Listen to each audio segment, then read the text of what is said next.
ಮಳೆಯ ಹರಿಸಿ ಇಳಿಸೇ ಬಿಡುವೆ ಪ್ರೀತಿಯ. ಇನ್ನೊಂದ್ಸಲ ಈ ತರ ಮಾಡು, ಸಾಯಿಸ್ಬಿಡ್ತೀನಿ ನಿನ್ನ. ನಮ್ಮಣ್ಣ ಅಂದ್ರೆ ಗಾಂಭೀರ್ಯ, ನಮ್ಮಣ್ಣ ಅಂದ್ರೆ ಒಂದು ಮರ್ಯಾದೆ ಇದೆ. ಹೋಗಿ ಹೋಗಿ ಯಾವನ್ ಕಾಲ್ಗೋ ಬೀಳ್ತಿದ್ಯಲ್ಲ ಅಣ್ಣ. ಇನ್ನೊಂದ್ಸಲ ಹೀಗೆಲ್ಲ ಮಾಡಿದ್ರೆ ನಾನ್ ಏನ್ ಮಾಡ್ತೀನೋ ನನ್ಗೆ ಗೊತ್ತಿಲ್ಲ. ಆಮೇಲೆ ಹುಷಾರ್.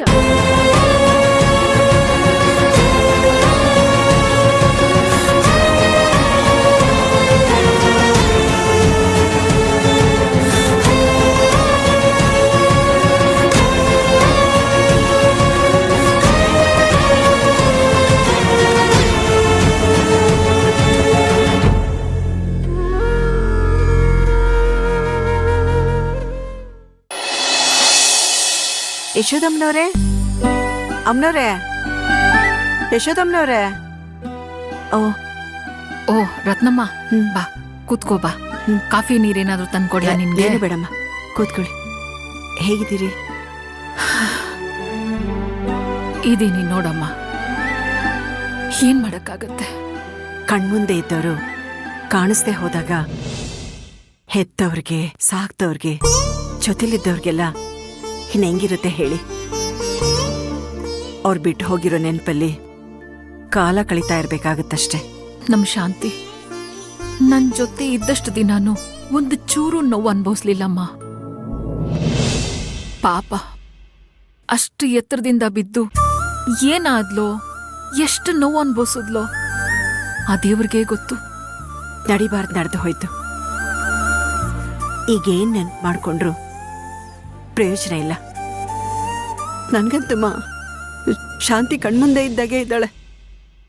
ಅವಳೆಲ್ಲೂ ಹೋಗಿಲ್ಲ. ಇಲ್ಲೆಲ್ಲೋ ಮಾರ್ಕೆಟ್ಗೂ ಮಗನ್ ಬಿಡಕ್ಕೆ ಸ್ಕೂಲ್ಗೆ ಹೋಗಿದ್ದಾಳೆ ಅಂತಾನೆ ಅನಿಸ್ತಾ ಇದೆ. ಆದ್ರೆ ಏನ್ ಮಾಡೋದು? ನಡೆದಿರೋ ದುರ್ಘಟನೆನ ಕೇಳಿದ್ದೀನಿ ಅಷ್ಟೆ, ಕಣ್ಣಾರೆ ನೋಡಿಲ್ಲ.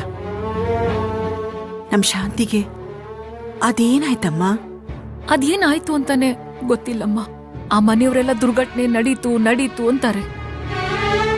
ನನಗಂತೂ ಆ ದುರ್ಘಟನೆ ನಡೆದಿರೋದು ಅಂತ ನಂಬೋದಿರ್ಲಿ, ಅಂದ್ಕೊಳಕ್ಕೂ ಆಗ್ತಿಲ್ಲಮ್ಮ ನನ್ನ ಕೈಲಿ. ಪೊಲೀಸ್ನವರು ಫೋನ್ ಮಾಡಿ ನನ್ನ ಬರಕ್ ಹೇಳಿದ್ರು. ನಾನು ಒಂಟಿ ಹೆಂಗ್ಸು, ಅಷ್ಟು ದೂರ ಅಡ್ರೆಸ್ ಹುಡ್ಕೊಂಡು ಪಾಪ ಚಿನ್ನನ್ ಕರ್ಕೊಂಡು ಅಷ್ಟೊತ್ತಲ್ಲಿ ಹೋದೆ ನಾನು. ಒಂದಷ್ಟು ಜನ ಪೊಲೀಸವರಿದ್ರು, 4 ಪ್ರಶ್ನೆಗಳನ್ನು ಕೇಳಿದ್ರು. ಆ ಹೊತ್ತಲ್ಲಿ ನನ್ನ ತಲೆಗೇನ್ ಬಂತೋ ಅದನ್ನೇ ಹೇಳ್ದೆ, ಬಂದೆ. ಹಾಗಂತ ಸುಮ್ಮನೆ ಬಿಟ್ಬಿಡಕ್ಕಾಗತ್ತಾ? ನಾನು ನನ್ಗೆ ಗೊತ್ತಿರೋರ್ಗೆಲ್ಲ ಕೇಳ್ಕೊಂಡೆ. ಎಲ್ರು ಏನಂತಿದ್ದಾರೆ ಅಂದ್ರೆ, ಇದನ್ನ ಒಳಗಿಂದ ವಿಚಾರಣೆ ಮಾಡಬೇಕು ಅಂದ್ರೆ ಶಾಂತಿಗೆ ಹತ್ರ ಇರೋ ಸಂಬಂಧಿಕರು ಪೊಲೀಸ್ ಹತ್ರ ಹೋಗಿ ಕಂಪ್ಲೇಂಟ್ ಕೊಡ್ಬೇಕಂತೆ. ಕೇಸಾ? ಪೊಲೀಸ್ ಅವ್ರಗ? ಮತ್ತ್ಯಾಕೆ? ಆ ಮನೆಯಲ್ಲಿ ನಡೀತಿರೋದನ್ನೆಲ್ಲ ನೋಡಿದ್ರೆ ನನ್ಗೆ ಯಾಕೋ ಒಂದು ಚಿಕ್ಕ ಅನುಮಾನ ಕಾಡ್ತಿದೆಮ್ಮ. ಆ ಮನೆಯವರು ಒಬ್ಬೊಬ್ರು ಒಂದೊಂದ್ಸಲ ಒಂದೊಂದು ಮಾತಾಡ್ತಾರೆ. ಶಾಂತಿ ಇಲ್ಲ ಅಂತಾರೆ, ಅವಳು ನಮ್ಮನ್ನ ಬಿಟ್ಟು ಹೋದ್ಲು ಅಂತಾರೆ. ಶಾಂತಿನ ಒಂದು ಇಡೀ ರಾತ್ರಿ 2 ಹಗಲು ಹುಡುಕ್ಸಿದೀವಿ ಅಂತಾರೆ, ಎಲ್ಲೂ ಸಿಗ್ಲಿಲ್ಲ ಅಂತಾರೆ. ಈಗ ನೋಡಿದ್ರೆ ಏನೂ ಆಗೇ ಇಲ್ಲ. ಶಾಂತಿ ಅನ್ನೋಳು ಆ ಮನೆಯಲ್ಲೇ ಇರ್ಲಿಲ್ಲ ಅನ್ನೋ ಥರ. ಅವಳು ಯಾವಳ್ಳೋ ಒಬ್ಬಳನ್ನ ಕರ್ಕೊಂಡು ಬಂದು ಮನೆಯಲ್ಲಿ ಜಾತ್ರೆ ನಡೆಸ್ತಿದ್ದಾರೆ. ಅಯ್ಯೋ ದೇವ್ರೆ, ಆ ಮನೆಯವರೆಲ್ಲ ಹಂಗೆ ಅಂತ ನನಗ್ ಮೊದ್ಲೇ ಗೊತ್ತಿತ್ತು. ನಮ್ ಶಾಂತಿನ ಮದ್ವೆ ಮಾಡ್ಕೊಟ್ ದಿಸಾನೆ ಅವ್ರು ಎಂಥವ್ರು ಅಂತ ನನಗ್ ತಿಳಿತು. ಈಗ ಅದಕ್ಕೇನ್ ಮಾಡು ಅಂತೀಯ? ನೀವು ನನ್ನ ಜೊತೆ ಬನ್ನಿ, ಪೊಲೀಸ್ ಹತ್ರ ಹೋಗೋಣ. ನೀವು ಶಾಂತಿನ ಸಾಕಿ ಬೆಳೆಸಿದ್ದೀರಾ ಅನ್ನೋ ಅಧಿಕಾರದಲ್ಲಿ ಇನ್ನೂ ಸ್ವಲ್ಪ ಚೆನ್ನಾಗಿ ವಿಚಾರಣೆ ಮಾಡಿ ಸರ್ ಅಂತ ಹೇಳಿ ಒಂದು ಪತ್ರ ಕೊಟ್ಬಿಟ್ಟು ಬರೋಣ. ಆಗ ಪೊಲೀಸ್ನವರೆಲ್ಲ ಬಂದು ಅವ್ರ ಬುಡಕ್ಕೆ ಬೆಂಕಿ ಇಡ್ತಾರೆ. ಅಲ್ಲ ರತ್ನಮ್ಮ, ಅಲ್ಲಿ ದೊಡ್ಡ ಪೊಲೀಸ್ನವರೇ ಬಂದಿದ್ರು. ಅವ್ರ ವಿಚಾರಣೆ ಮಾಡಿದ್ದು ನೋಡಿದ್ದು ಎಲ್ಲ ನೋಡಿದ್ರೆ ಆ ಮನೆಯವ್ರು ಹೇಳ್ತಿರೋದೇ ಸರಿ ಅನ್ಸ್ತಿದೆ ನನಗೆ. ಅದಕ್ಕಿಂತ ಹೆಚ್ಚಾಗಿ ನನಗೆ ನನ್ನ ಅಳಿಯಂದ್ರ ಮೇಲೆ ತುಂಬಾ ನಂಬಿಕೆ ಇದೆ ರತ್ನಮ್ಮ. ಆ ಮನುಷ್ಯನ್ನ ನೋಡಿದ್ರೆ ನನಗೇನೋ ನಾಟಕ ಆಡ್ತಿದ್ದಾರೆ ಅನ್ಸ್ತಾ ಇಲ್ಲ. ಅಲ್ಲಿ ನೋಡ್ದೆ ಹೋಗಿ ಅತ್ತೆ ಕಿರ್ಚಾಡ್ದೆ ಆ ಮನೆಯವ್ರ ಮೇಲೆಲ್ಲ ಬಾಯ್ಗ್ ಬಂದಂಗೆಲ್ಲ ಮಾತಾಡ್ದೆ ಅಂತ ಇಟ್ಕೋ. ಎಲ್ಲದಕ್ಕೂ ಮೀರಿ ನಮ್ಮ ಅಳಿಯಂದ್ರ ಮೇಲೆ ನಂಗೆ ತುಂಬಾ ನಂಬಿಕೆ ಇದೆ. ನಾನ್ ನೋಡ್ದಂಗೆ ಶಾಂತಿ ಇಲ್ಲ ಅಂತಂದಾಗಿಂದ ಆ ಮನುಷ್ಯನಾಗೇ ಇಲ್ಲ. ಬಿಕ್ಕಿ ಬಿಕ್ಕಿ ಅಳ್ತಾನೇ ಇದ್ದಾರೆ. ಎಲ್ರೂ ಮಾತಾಡ್ತಿದ್ರು, ಆತ ಒಂಟಿಯಾಗೆ ಮಾತಾಡ್ತಿದ್ರು. ಏನೇ ಆಗ್ಲಿ ಅವ್ರು ಒಂದಿನಾನು ನಮ್ ಶಾಂತಿನ ನೋಯಿಸ್ದವ್ರಲ್ಲ, ತುಂಬಾ ಚೆನ್ನಾಗಿ ನೋಡ್ಕೊಂಡ್ರಮ್ಮ. ನಮ್ ಶಾಂತಿನೂ ಅಷ್ಟೇ, ಒಂದು ದಿನಾನು ಅವ್ರ ಬಗ್ಗೆ ಕೆಟ್ಟದ್ ಮಾತಾಡಿಲ್ಲ. ಅವ್ರ ಅತ್ತೆ ಬಿಡಿ, ಎಲ್ರಂಗೆ ಆಡ್ಕೊಳ್ಳೋದು ಬೈಕೊಳ್ಳೋದು ಇದ್ದಿದ್ದೆ. ನೀವ್ ಹೇಳೋದೇನೋ ಸರಿನೇ ಯಶೋದಮ್ಮವ್ರೆ, ಆದ್ರೆ ನಾವು ಕಣ್ಣಾರೆ ನೋಡ್ದೆ ಶಾಂತಿ ಸತ್ತೇ ಹೋಗಿದ್ದಾಳೆ ಅಂತ ಹೇಗ್ ನಂಬೋದು? ಎಲ್ರೂ ಹಂಗೆ ಹೇಳ್ತಾರೆ ಅಂತ ನಾವು ಸುಮ್ನೆ ಇದ್ಬಿಡದ? ಹೇಗ್ ನಂಬೋದು ಅಂದ್ರೆ ಬೇರೆ ದಾರಿ ಇಲ್ಲ ರತ್ನ. ಶಾಂತಿ ಇದ್ಲು, ಈಗಿಲ್ಲ ಅಂತ ಅನ್ಕೊಳ್ಳೋದ್ ಬಿಟ್ರೆ ನನಗೆ ನಿನ್ಗೆ ಮಾಡೋಕೇನಿದೆ ಹೇಳು?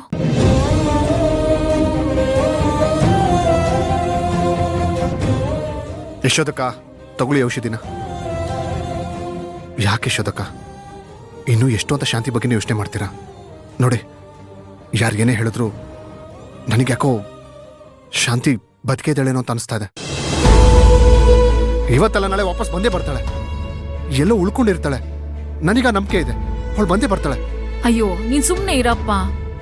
ಹಂಗನ್ಬಿಟ್ಟು ಮನೆ ಮಠ ಎಲ್ಲ ಬಿಟ್ಬಿಟ್ಟು ಅವಳನ್ನ ಕಾಡಲ್ಲಿ ಹುಡ್ಕಕ್ಕಾಗುತ್ತೇನೋ? ಆಯ್ತು ಯಶೋದಕ್ಕ, ನಾನಿನ್ ಬರ್ತೀನಿ. ಚಿನ್ನು, ಹಾಗೆ ಹೋಗ್ತಾ ರತ್ನಮ್ಮನ್ನ ಬಸ್ ಸ್ಟ್ಯಾಂಡ್ ಹತ್ರ ಬಿಟ್ಬಿಟ್ಟು ಹೋಗಪ್ಪ, ಆಯ್ತಾ? ಸರಿನಮ್ಮ. ಏನಾದ್ರೂ ಇದ್ರೆ ನನಗೆ ಫೋನ್ ಮಾಡಿ. ನಾನು ಹೇಳಿದ್ದನ್ನ ಸ್ವಲ್ಪ ಯೋಚನೆ ಮಾಡಿ. ಸರಿನಮ್ಮ, ಆಯ್ತು, ಹೋಗ್ಬಿಟ್ಟ. ಬನ್ನಿ.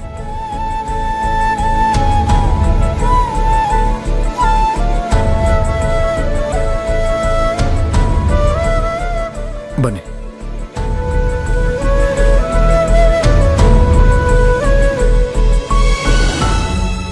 ನೀನ್ ಯಶೋದಮ್ಮನ ಮುಂದೆ ಹೇಳಿದ್ದು ಸತ್ಯ ಕಣಪ್ಪ.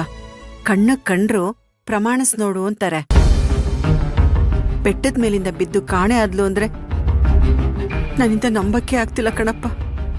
ಆದ್ರೆ ರತ್ನಕ್ಕ ಅಲ್ಲಿರೋ ಬೆಟ್ಟ, ಪ್ರಪಾತ, ಕಾಡು ಅದನ್ನೆಲ್ಲ ನೋಡಿದ್ರೆ ನಿಮಗೂ ಇರ್ಬೋದೇನೋ ಅಂತ ಅನ್ಸುತ್ತೆ. ಆ ಜಾಗ ಅಷ್ಟೊಂದು ಭಯಂಕರವಾಗಿತ್ತೇನಪ್ಪ? ಹೌದು ರತ್ನಕ್ಕ, ನಾನು ಆ ಜಾಗಕ್ಕೆ ಹೋದಾಗ ಅಲ್ಲಿ ಸುತ್ತಮುತ್ತ ಇರೋ ಜನಕ್ಕೆ ವಿಚಾರಿಸ್ದೆ. ಆ ಬೆಟ್ಟದ ಮೇಲಿಂದ ಬಿದ್ದವ್ರು ಯಾರು ಇಲ್ಲಿವರೆಗೂ ಉಳ್ದೇ ಇಲ್ವಂತೆ. ಏನ್ ಮಾಡೋದು? ನಮ್ ಶಾಂತಿಗೆ ಆ ಭಗವಂತ ಇಷ್ಟೇ ಆಯ್ಸ್ಕೊಟ್ಟಿದ್ದಾನೇನೋ ಅಂತ ಅನ್ಕೊಂಡು ನನಗೆ ನಾನೇ ಸಮಾಧಾನ ಮಾಡ್ಕೋತಾ ಇದ್ದೀನಿ ಅಷ್ಟೇ. ಮತ್ತೆ ಯಶೋದಮ್ಮನ್ ಮುಂದೆ ಮತ್ತಿನ್ನೇನ್ ಮಾಡ್ಲಿ ರತ್ನಕ್ಕ, ನಮ್ಗೆ ತುಂಬಾ ಬೇಕಾದವರು ಇದ್ದಕ್ಕಿದ್ದಂಗೆ ಅವ್ರಿಲ್ಲ ಅಂತಂದ್ರೆ ಹಾಗೆ ಹೇಗೆ ಅಂದ್ಕೊಳ್ಳೋದಕ್ಕೆ ಸಾಧ್ಯ? ಅಲ್ಲಿಗೂ ಒಂದೊಂದ್ಸಲ ನನಗನ್ಸುತ್ತೆ ಶಾಂತಿ ಇವತ್ತಲ್ಲ ನಾಳೆ ವಾಪಸ್ ಬಂದ್ಬಿಡ್ತಾಳೇನೋ ಅಂತ. ಇನ್ನೊಂದ್ಸಲ ಇನ್ನು ಅಷ್ಟೇ ಶಾಂತಿ ಇನ್ನು ನಾನು ನೋಡಿದ ನೆನಪು ಅಷ್ಟೇ.